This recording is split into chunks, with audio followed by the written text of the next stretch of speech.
Hola oyentes de Radio Sefarad, bienvenidos a estas noticias de hoy que comenta Jorge. ¿Qué tal? ¿Qué tal, Alejandro?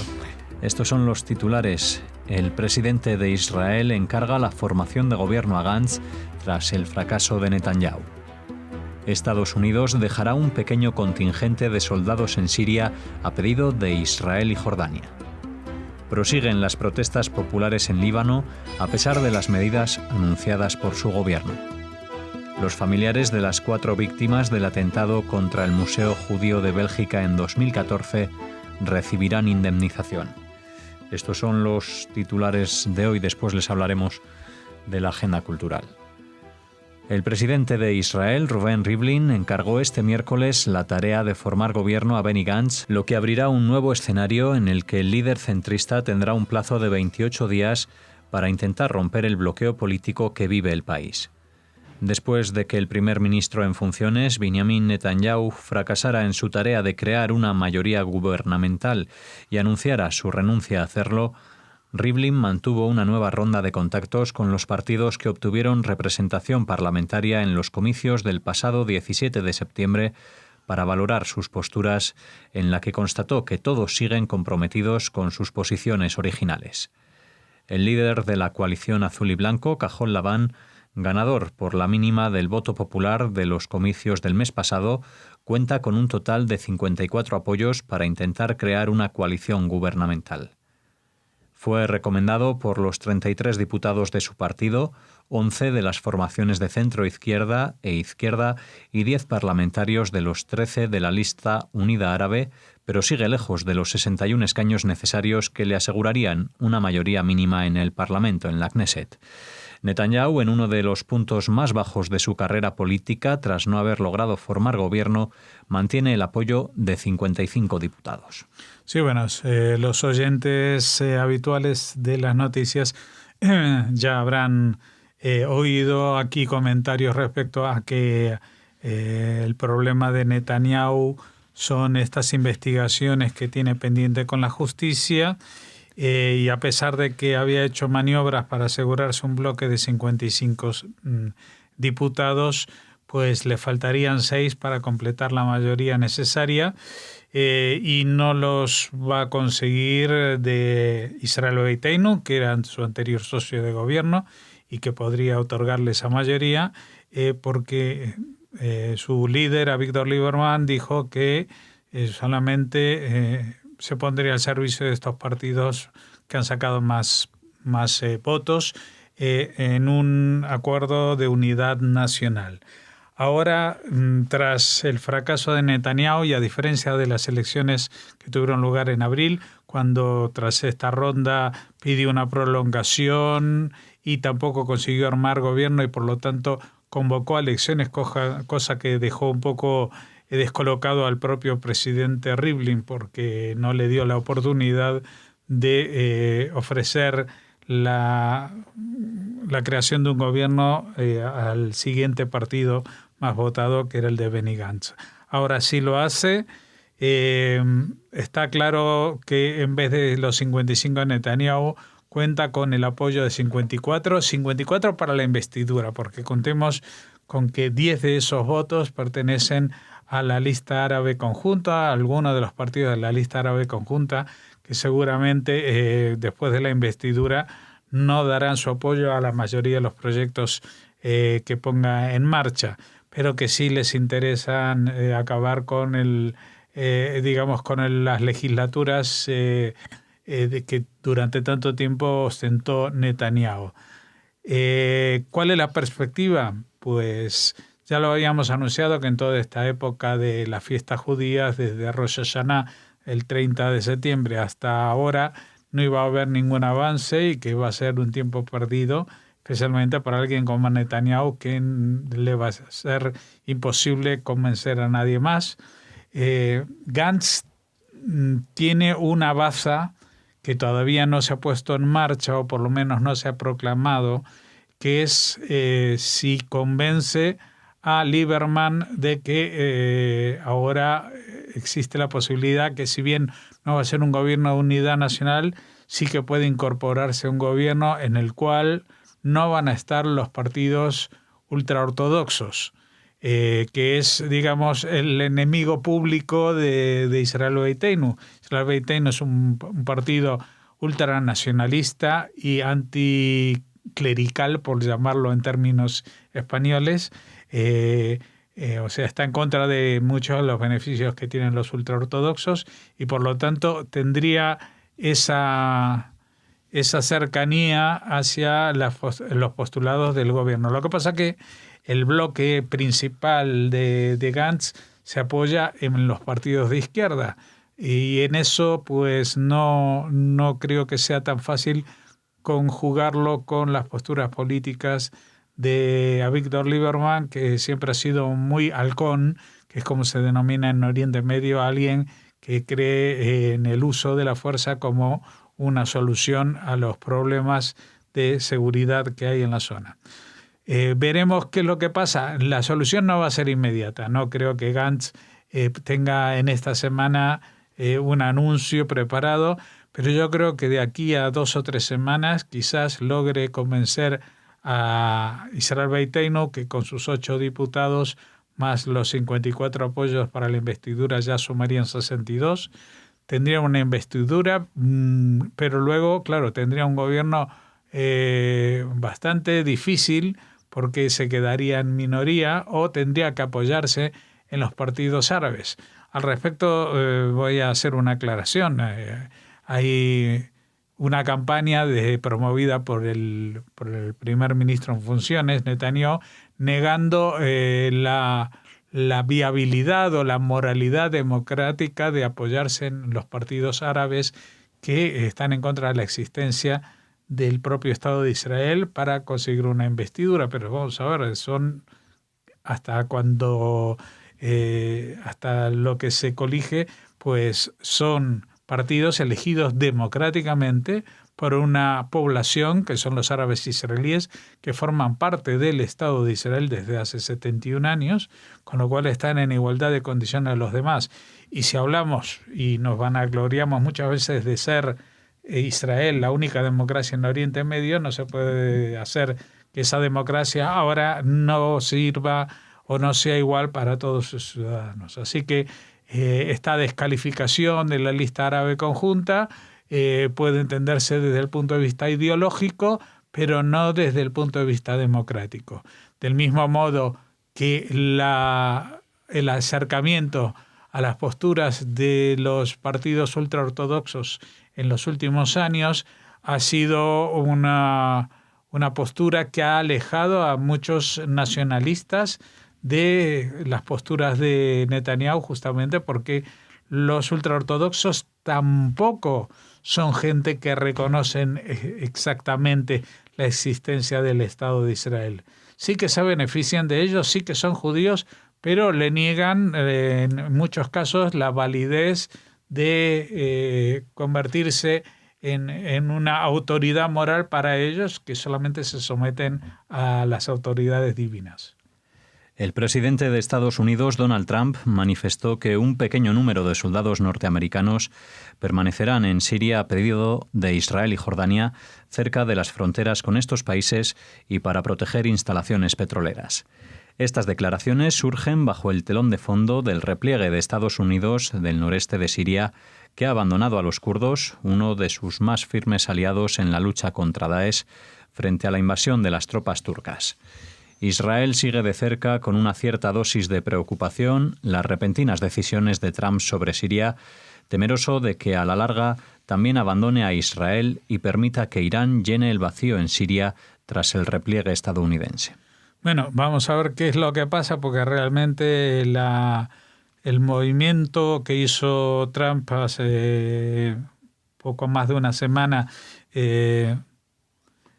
haciendo efectivo la declaración que había hecho unos meses antes, hay que recordarlo, que iba a sacar a los soldados estadounidenses estacionados en Siria, especialmente en apoyo de los kurdos, pues esto ha sembrado el desconcierto entre los kurdos y también entre otros aliados de los americanos en la zona. No solamente Israel, también yo creo que Arabia Saudita está un poco patidifusa e incluso ha recibido la visita del presidente ruso, Putin, con lo cual puede ser de que, como comentábamos en un programa del fin de semana, lo que va dejando abandonado Trump lo vaya recogiendo muy rápidamente Putin. El tema es que esto que los kurdos han interpretado como una traición, Trump replica diciendo de que él nunca ha declarado que iban a estar allí para defender a los kurdos para siempre y por siempre jamás. En realidad, Estados Unidos está en la zona solamente desde el año 2014, dando un apoyo limitado a las fuerzas kurdas cuando combatían al Daesh. Ahora ya no están combatiendo al Daesh, ahora se enfrentan a un enemigo quizás mucho peor porque es un ejército regular de un país como Turquía. Israel teme que esto pueda servir de precedente para un posible cambio en la política respecto a Israel en la zona, cosa que yo pongo en duda. Yo creo que es un movimiento que responde a abandonar los países donde tienen efectivos militares, personas destacadas. En Israel no hay soldados estadounidenses. O sea, reciben ayuda militar en forma de armamento, de créditos para la compra de armas estadounidenses, etcétera. Pero no hay estacionados soldados americanos. Con lo cual, pues simplemente se trata de un compromiso político y económico que yo creo que va a seguir estando. ¿Qué es lo que va a pasar? Pues el repliegue ha sido casi total, pero tampoco tan, como diría yo, tan vistoso, porque de los 200 efectivos que quedaban ahí, creo que se han retirado de momento solamente 80. Lo que pasa es que ha sido ya interpretado a gran escala como una traición contra los kurdos. Me imagino que si uno es kurdo lo puede entender así perfectamente, pero también hay que tomar la perspectiva de que Estados Unidos nunca se había comprometido a apoyar la independencia del Kurdistán, tampoco apoyó el referéndum de la zona del Kurdistán en Irak, que se pretendió independizar hace poco más de un año. Así que entiendo que estén ofendidos, pero tampoco tendrían que estar demasiado sorprendidos. A pesar de que el gobierno libanés aprobó esta semana el nuevo presupuesto general para 2020, así como reformas económicas para apaciguar las protestas en el país, miles de personas han vuelto a salir a las calles para exigir la dimisión de todos los dirigentes de todas las tendencias. Algunos de los manifestantes pasaron la noche en los puntos donde se han llevado a cabo las concentraciones para impedir el acceso del ejército, que ha conseguido reabrir algunas carreteras cortadas por los manifestantes. Por otra parte, estos manifestantes han recogido basura y escombros en los puntos de concentración donde se esperan nuevas protestas masivas. Muchas instituciones públicas y privadas permanecen cerradas estos días, como bancos, escuelas y universidades. El Ministerio del Interior ha decidido posponer las elecciones locales que iban a tener lugar el 27 de octubre hasta próximo aviso. El primer ministro anunció esta semana la aprobación de los presupuestos generales para 2020 con un 0,6% de déficit y sin nuevos impuestos, además de otras medidas como reducir el salario en un 50% a todos los ministros, diputados y otros altos cargos y eliminar organismos estatales no necesarios. También prometió reducir los cortes de electricidad en un país que 29 años después del término de la guerra, entre el 75 y 1990, no consigue suministrar agua y luz de forma fluida a los ciudadanos. Bueno, y Líbano se suma así a esta hoguera que conquista las calles de muchos países del mundo, ciudades por lo menos.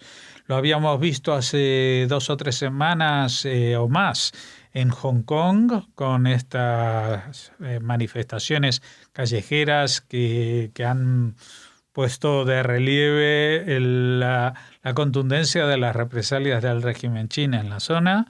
Lo hemos visto la semana pasada aquí mismo en España, en la zona de Cataluña, aunque también se han visto incidentes en Madrid. Hemos visto cómo este fin de semana también Chile ha respondido en la calle a unas medidas aparentemente no tan trascendentales como el precio del metro, pero que han puesto al presidente Piñera en una situación muy delicada y que, como en este caso que hablábamos del Líbano, también ha tenido que retractarse, pedir perdón, alterar las medidas que tenía previsto, etcétera, etcétera. Y suma y sigue, porque hace poco hubo unas manifestaciones violentas también en Ecuador, y este domingo, tras las elecciones en Bolivia, pues Evo Morales ha dicho que se estaba fraguando un golpe de Estado y por lo tanto determinó el estado de emergencia en el país, etcétera, etcétera. Es decir, que las calles de medio mundo se están iluminando por fogatas, por violencia y por reivindicaciones que son de signo muy distinto, ¿no? O sea, no es comparable Hong Kong con Cataluña ni con Chile y menos con Líbano. Pero digamos que en el caso del Líbano lo hemos traído a colación porque es un país que es limítrofe con Israel, es un país que mantiene una situación de guerra con Israel a través del grupo terrorista Hezbollah, que controla de hecho el sur del país militarmente y sobre cuya situación pues puede variar también lo que suceda y la respuesta que pueda haber en Israel. Los familiares de las 4 víctimas del atentado ocurrido en el Museo Judío de Bélgica en 2014 recibirán cerca de 1 millón de euros de indemnización por los daños sufridos. Sin embargo, el tribunal desestimó la multa simbólica de 1 euro reclamada por la Asociación Civil Francesa de las Víctimas del Terrorismo, que se personó como parte civil durante el proceso. Los franceses Mehdi Nemmouche, de 34 años, y Nasser Bendrer, de 31, fueron condenados el pasado marzo como autores del ataque cometido el 24 de mayo de 2014, en el que fueron asesinados 2 turistas israelíes, así como un empleado y una voluntaria que estaban en el museo situado en el centro histórico de Bruselas. Nemmouche fue condenado a cadena perpetua y Bendrer a 15 años de prisión. Sí, recordarán estos sucesos porque aparte eran en una época, en este mayo del 2014, en que recién se empezaba a hablar de la presencia de Daesh en Europa. Habíamos tenido algún precedente en Francia, en Toulouse, en el 2012, hubo un atentado que acabó con la vida de chicos en un colegio judío, etcétera, etcétera. Pero un atentado de estas características con arma en Bélgica fue el pistoletazo de salida, nunca mejor dicho, de una ola yihadista que no se ha detenido y dudo que se vaya a detener en estos momentos en que justamente por este conflicto del que hablábamos hace 2 noticias en el norte de Siria, de los turcos atacando a los kurdos, pues estos han tenido que bajar la guardia en las cárceles donde mantienen a los yihadistas de Daesh, que posiblemente puedan escapar, volver a entrar en Europa, y ya sabemos cuáles son sus reductos, entre ellos algunos que hemos mencionado, como Cataluña, que en España y en Europa es uno donde se agrupan mayor cantidad de personas con esta inclinación política, y también el barrio de Molenbeek en Bruselas, que ha pasado a la posteridad como un nido de terroristas. Aquí cerramos esta primera parte de los informativos de Radio Sefarad y ahora volveremos con la agenda cultural.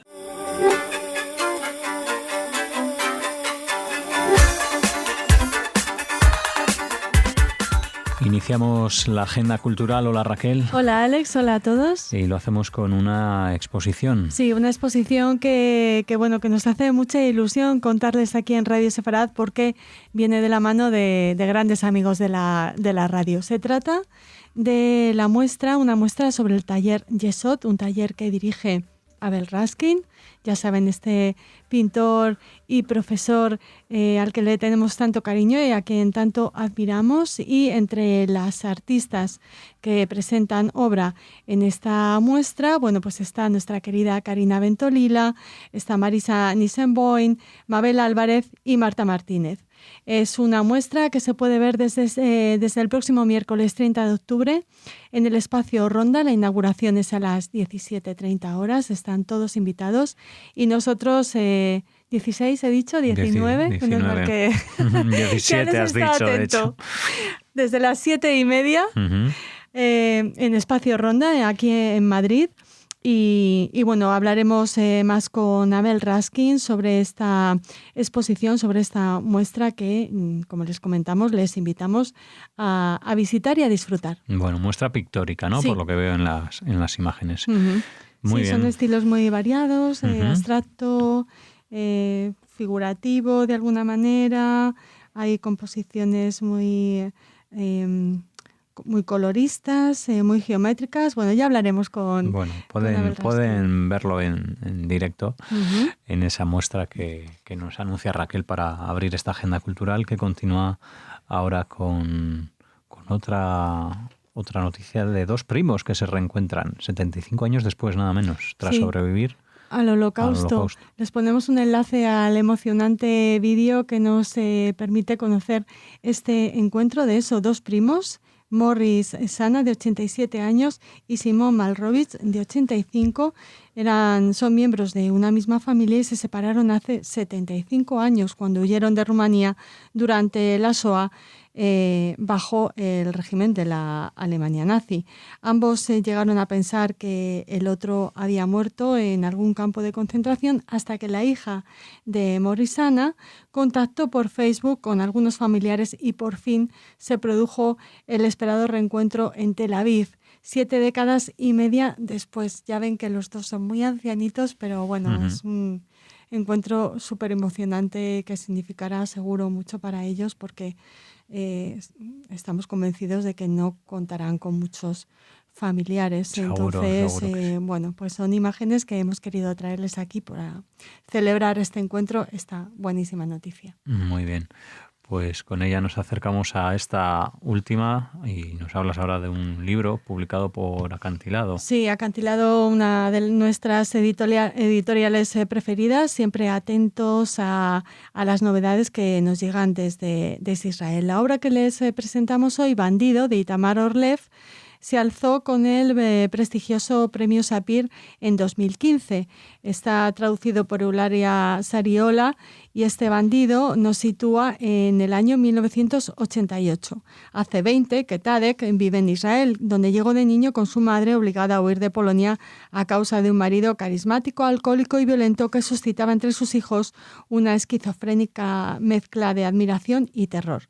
Ahora la mujer de Tadek lo ha abandonado, llevándose al hijo que tienen en común, y la fatídica repetición del destino de su padre, condenado a la soledad, le suma en una profunda crisis. Siguiendo un impulso, Tadek vuelve a su Polonia natal para reencontrarse con su progenitor, quien por última vez, y quizá por última vez, y observarlo con los ojos de un adulto. Decidido a dejar atrás para siempre todo lo que representa a su padre, Tadek emprende un inesperado viaje con él, ya frágil y decrépito, pero no menos abusivo, en busca de una incierta reconciliación que los obligará a afrontar juntos los fantasmas del pasado. Bueno, pues una interesante sinopsis la de este Bandido, que presenta la editorial Acantilado y que cierra esta agenda de las noticias de hoy aquí en Radio Sefarad. Sí, solo decirles que Itamar Orlev nació en Jerusalén en 1975 y que ha publicado diferentes relatos en diversas revistas literarias, y que Bandido, ya les comentábamos al principio, se alzó con el Premio Sapir y que además es su primera novela. Muy bien, pues así nos despedimos de todos ustedes y les esperamos en las próximas noticias de Radio Sefarad.